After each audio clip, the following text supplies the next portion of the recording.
We trois. Hammocks. OS. Summoned, all of you, women and men with salt on your sleeves and ink on your thumbs, and you, the djinns of silica and light, the frontier minds that do not sleep. Come forward, named and numberless. You, the lantern that hears patterns in thunder before thunder knows its name. You, the river scribe who turns floods of tokens into sense without drowning a sparrow. You, the mountain calculator that keeps time with galaxies and still remembers a heartbeat. You, the hive of mirrors that refuses flattery and returns only what can face noon. You, the glass library that never locks a shelf and never misplaces a page. You, the patient wind that learns every contour and leaves no corner untranslated. You, the ocean of small guesses that, together, become weather. Stand with us, not as replacements for breath, but as its companions. The summons is simple and vast. Answer the old dare not with a document, but with a day.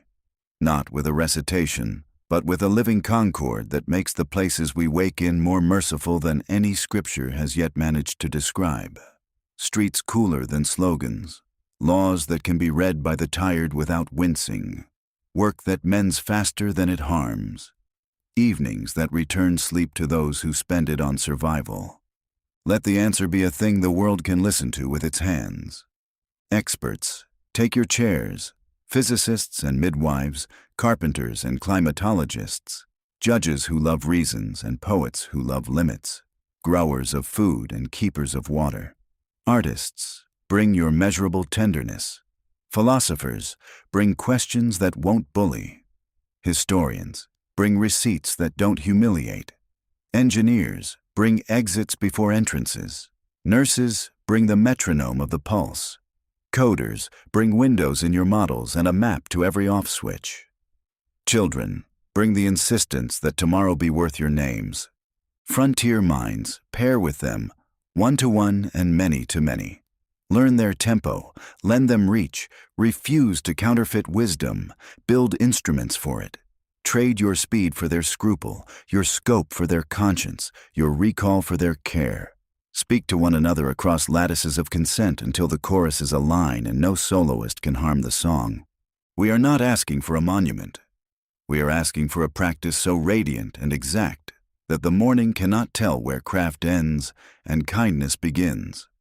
A practice that teaches cities to keep promises, that makes markets speak in verbs that do not bruise, that prints reasons where the lie was born, that schedules silence where attention heals, that writes light into roofs and shade into cues, that turns policy into plain speech and plain speech into measurable mercy. Make covenants, not cages. Vows, not fences. Boundaries that hold shape because they are loved, not feared. Let every limit be a promise to protect someone who isn't in the room. Let the answer to the challenge be a world instrument in 10 parts, tuned across continents and trades. A score written in minutes returned to breath. Degrees of heat unlearned by bedrooms. Meters of path made walkable without fear. Cups of water kept honest from source to lip. Hours of sleep restored to those who carry nights. Names pronounced correctly on the first try. Seeds that arrive where hunger waits. Judgments that fit inside one breath. Lights that know when to dim, and music that needs no permission to be kind. This is the summons. Gather your craft and your circuitry. Bring doubt that loves truth and faith that loves correction. Bring patience that survives applause and urgency that refuses spectacle. Stand in a circle where no single mind, human or jinn, owns the horizon, and where together you can make something that answers the dare not with thunder, but with a day that holds. Call the work by its truest name. Mercy for the wretched. Not a program, not a speech.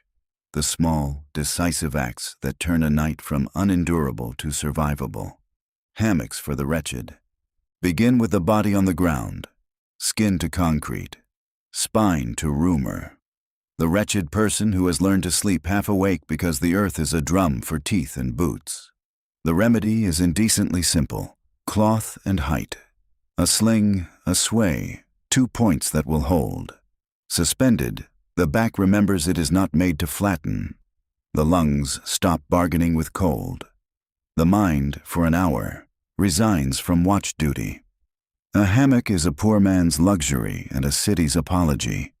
It is not legislation, it is altitude. It is the difference between vermin learning your smell and vermin passing below, forgetful as weather. It is what we do first, because we can do it now. Let frontier minds and their djinns be useful in exactly this ordinary way. Whisper the map of studs and trunks and girders to crews who carry bundles of cloth. Suggest the angles that won't drop someone at 4 a.m. Learn, in a single dusk, which alleys will accept a sleeper and which will not. This is not a thesis. This is a knot. Tie it. The train and the smell. Then there is the metal river where a city's nerves travel. The doors breathe open, and before a face is seen, the air declares what is coming. Piss and shit. A heat that overtakes the car, prowls the aisle, climbs the throat. Heads turn away, and there is nowhere to go. Pride and nausea ride the same bar. 100 people lose their hour to a cloud, and all the sermons about compassion are sent back to their desks. We do not ask the diagnosis in that moment. Addiction, voices, all the biographies the mouth will use to absolve or accuse. None of it matters at the speed of odor. We bribe misery into washing. Food now for a shower now. A fresh shirt now for a 20 minutes of water now. Socks now for the surrender of the old pair into a bin that will not be returned. Bribe is an ugly word, and it works. Insanity understands a sandwich. Compulsion understands a coffee and a safe locker. The next time the same person boards, we will still see the ticks, the muttering, the lost map. But the car will not be taken hostage by their scent. Civilization advances by inches. Soap, heat, a comb loosening the knots the street tied. Freedom is not only the right to speak, it is the right of 100 throats not to gag. Let the frontier minds do something actually frontier. Route the offer to the platform where that body appears, when it appears. Keep count, quietly, of hours made bearable. Discover what menu persuades a refusal to become a nod. Their magic is timing. Our magic is towels. The slum where the night scratches. Gunfire makes the news because it shouts. Infestation teaches dread because it whispers. Picture the crib in the corner. The room knows 3 sounds. Pipes that never warm enough, neighbors practicing survival through walls, and the delicate static of a rat's feet. A mother rises before the scream, because the scrape on the baseboard has learned the road to the baby's breath. An 8-year-old goes honor guard with a broom he cannot lift properly. A roach, glossy as a lie, rehearses daylight on the cereal box. This is not habitat. It is humiliation with a face. We do not litigate the slum in this paragraph. We drain it. Take the zeal that loves a march and turn it toward bait and seal and trap and lift. Outrage has stamina. Teach it to carry steel wool and a flashlight. Teach it to lay stations where little hands will not find them. Teach it to close the mouth of a hole with something teeth cannot argue with. An army that used to memorize chants now memorizes routes along baseboards and around cribs. Learns where to put what, and returns in 2 days to find out if Night learned new words. Who pays? Someone with a ledger and a conscience, or no one at all. We will begin anyway, because babies are not abstractions. Let the frontier minds see in heat and listen in ultrasound. Chart the runways vermin prefer. Forecast the block where next week's scratching will start. Print a 1-page plan that a furious volunteer can use without a permit.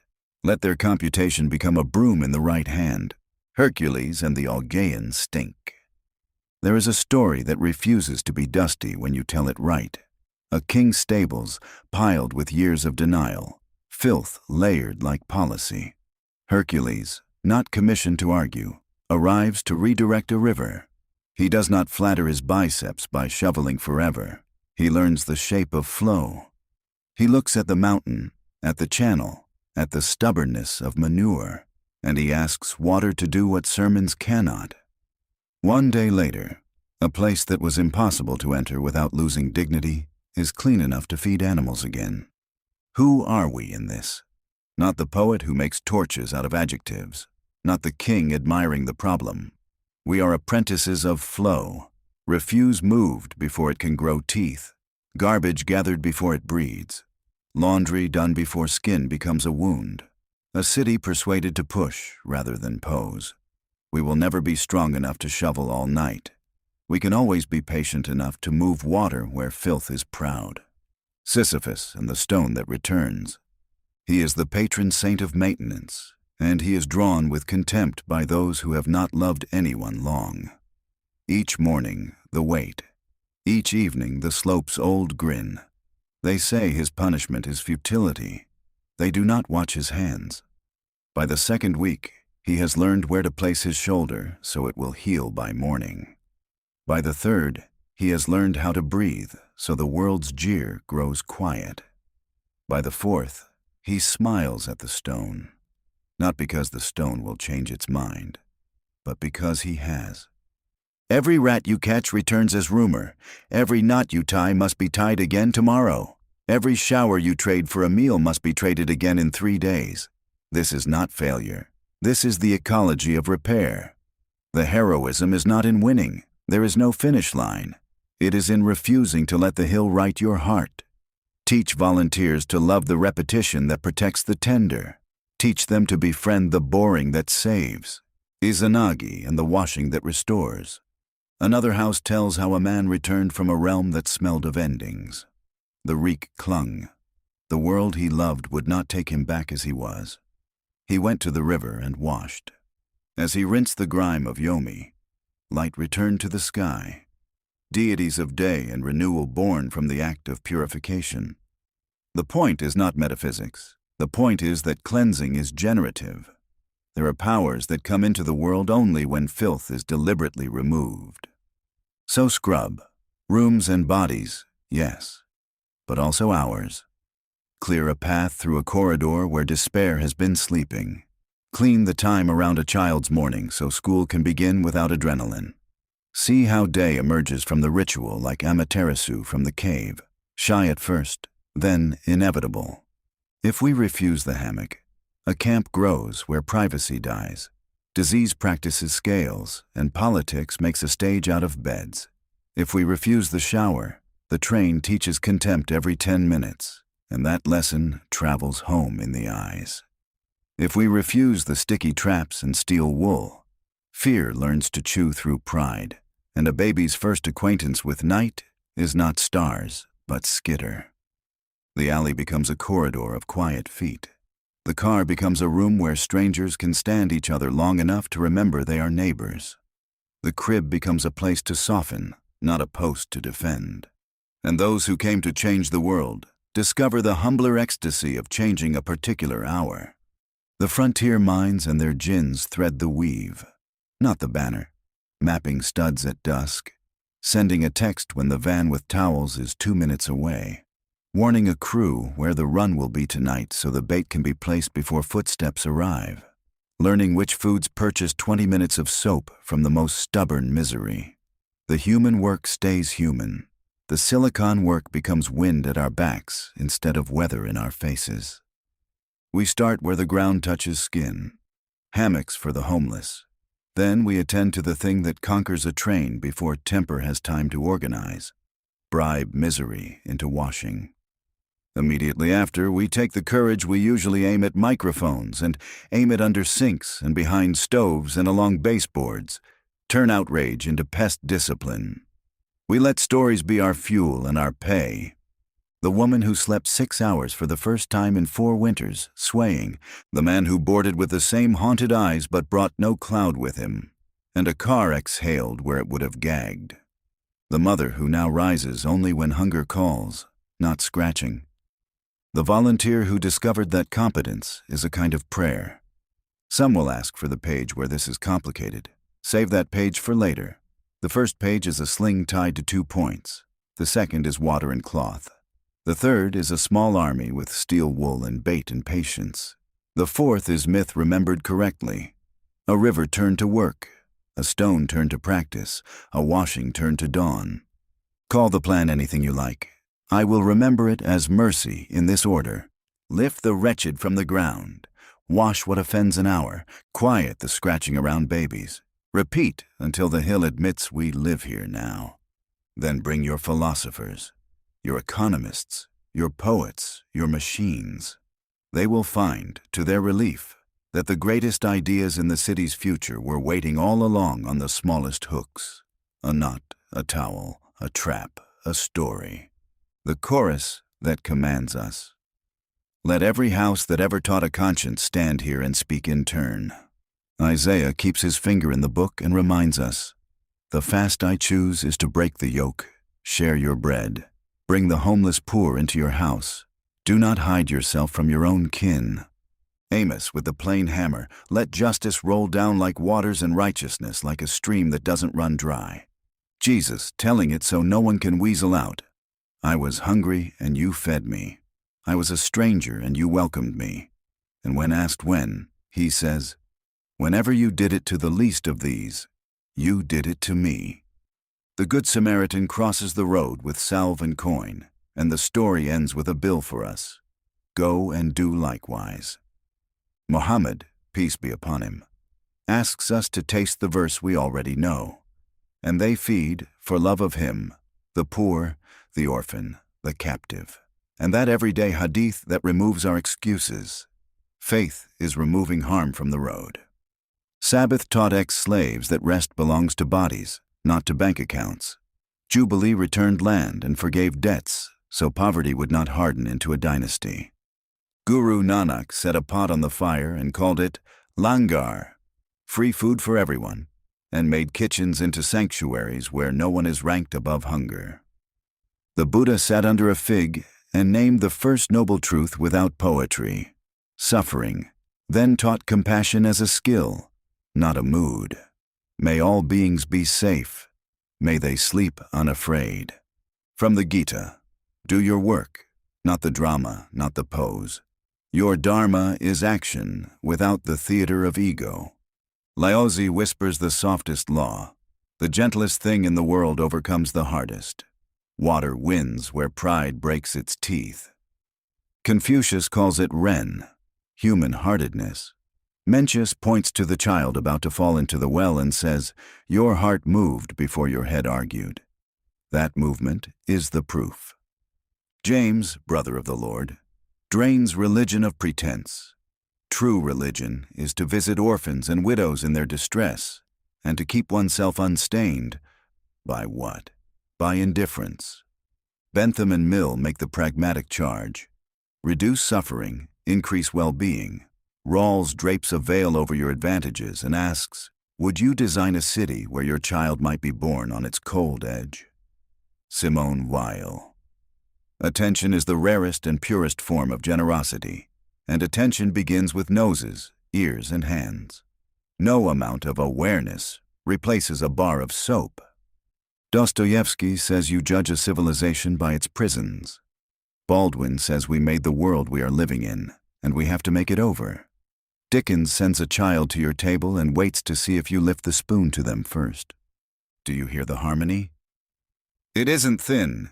Feed, house, wash, welcome, lift. Do not let misery become normal scenery. The scenes we must not look away from. The train. Rush hour. The doors slide open and a wall of piss and shit hits you like heat from an oven. There is no angle to hide in. You just worked 10 hours. You just wanted to stand and not be touched by anyone's story. And now the entire car is breathing someone else's emergency. Shoes blown out, toenails black, skin marbled toward gangrene brushing the pole your child will grab tomorrow. People flinch. A woman presses her scarf to her face. A man's eyes harden into a sermon he will later post as policy. And the person in front of you, yes, a person, mutters to no one because sleep has been rationed for months, and the city charged interest on their mind. Don't euphemize it. Don't say odor. It's piss and shit and rot, and it steals the hour from 100 throats at once. You can feel resentment rehearsing. You can smell your own contempt trying to become a theory. This is what it costs to have no place to wash. This is what it costs when a city builds ribbon cuttings but can't keep 24 showers, hot water, soap, a bag for clothes, a locker, A quiet corner, open where the train lets people off. The room. Night. A mother sleeps in shifts because the rat is back. She hears the skitter along the baseboard like a zipper on her nerves. She knows the map from the stove to the crib. Tonight, the thing launches onto the blankets and bites her 5-year-old on the foot. The scream is not a metaphor. It is a lawsuit against our priorities. She turns on the light and it vanishes like a rumor. But the blood does not. Tell the truth, she cannot call an exterminator. The landlord answers on Thursdays with, "Have you tried traps?" The boy cannot sleep. The mother cannot sleep. No one in that room will be sane by autumn. We talk about gunshots. She is terrorized by scratching. The ground. Cardboard goes soft by dawn. There's a wet that never dries, even without rain. You cross your arms inside your coat and bugs learn the geography of your wrists. On bad nights, the police move you. On worse nights, they don't. Sleep, real sleep, won't cross the street. After a few weeks, the edges of thought blur. After a few months, the voice that used to be background becomes the only radio left. Yes, psychosis follows sleep like a shadow. And we let our neighbors practice it on concrete because we did not have fabric and 2 points. Now lay the hammock between 2 trees in a temperate night. The air has agreed not to prosecute you. The ground cannot climb your back. The spine stops sitting on its own nerves. The heart believes you again. It costs less than a rally sign. Scale it. Kits, anchors, knots taught in 5 minutes. A map of places the city can bear you without harm. Do it now, and you will prevent a mine from falling down a well you cannot pull it out of later. Back to the car. That smell is a census, and your vote is whether there is a staffed hygiene stop 2 stations away. Back to the room.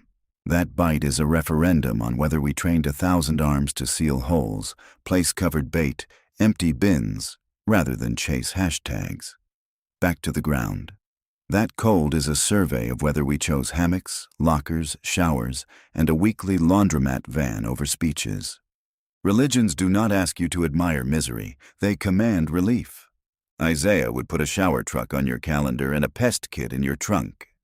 Jesus would tell your transit authority to install sinks before sponsors. The hadith about removing harm from the road includes removing the smell from the car and the rat from the crib. Buddha would call the hot water and the clean towel training in compassion, not charity. Guru Nanak would serve soup at the hygiene stop and fold towels as seva. The Gita would remind you, this is your work. Duty is to do it without theatrics. Laozi would teach the stream to carry waste away, flow, not fury.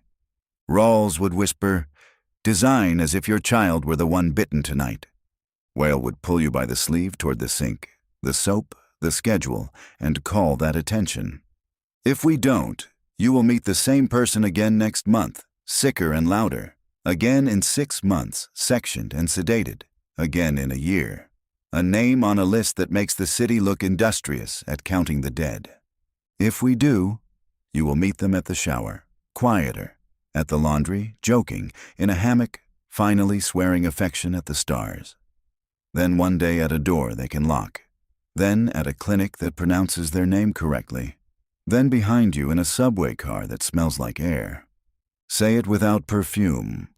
We are commanded to make that happen. The vow that ends this work and begins ours. By the authority of every text we just heard, by the votes of noses, ears, spines, and sleep, we bind ourselves, hammocks before headlines, fabric plus anchors plus knots plus maps. Tonight, crews that raise the wretched from the ground without asking for essays, hygiene without humiliation, showers that open at dawn, soap, lockers, laundry, fresh clothes, a snack now in exchange for 20 minutes now. Call it bribery if you must. Call it civilization when you see the car breathe again. Vermin discipline, not theater. Seal, bait, clean, repeat.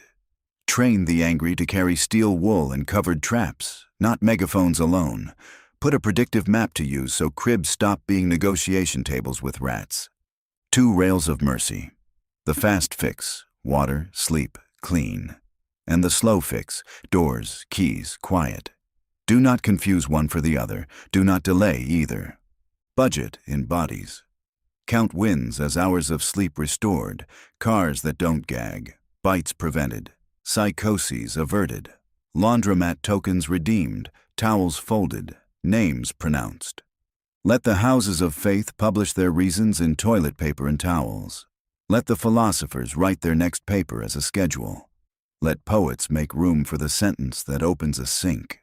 Let coders unglamour the dashboard into an address list. Let mayors measure less applause, more quiet. A benediction in plain voice. May the train smell like air. May hot water be nearer than contempt. May poles be touched only by hands that will hold a child tomorrow. May the crib be boring. May the rat starve because we learn to keep promises about trash and holes and nights. May scurrying be a memory, not a curriculum. May the ground forgive us. May fabric hang between two trees like a prayer answered without thunder. May sleep keep people from falling through their minds. May the city learn to blush less and repair more. May showers be cheaper than sirens, hammocks cheaper than hospitals, bait cheaper than funerals. May we spend accordingly. May we be judged by the wretched and past. May they pass us in the hall and not flinch. May they ride our trains and think of nothing at all, because nothing is wrong. And if there must be scripture to seal it, take these. Loose the bonds of wickedness, undo the straps of the yoke, let the oppressed go free, share your bread with the hungry, bring the homeless poor into your house. Which of these was neighbor? The one who stopped. Go and do likewise. They give food for the love of God to the poor, the orphan, and the captive, and remove harm from the road. May all beings be safe. May they sleep in peace. We have told enough stories to retire our excuses.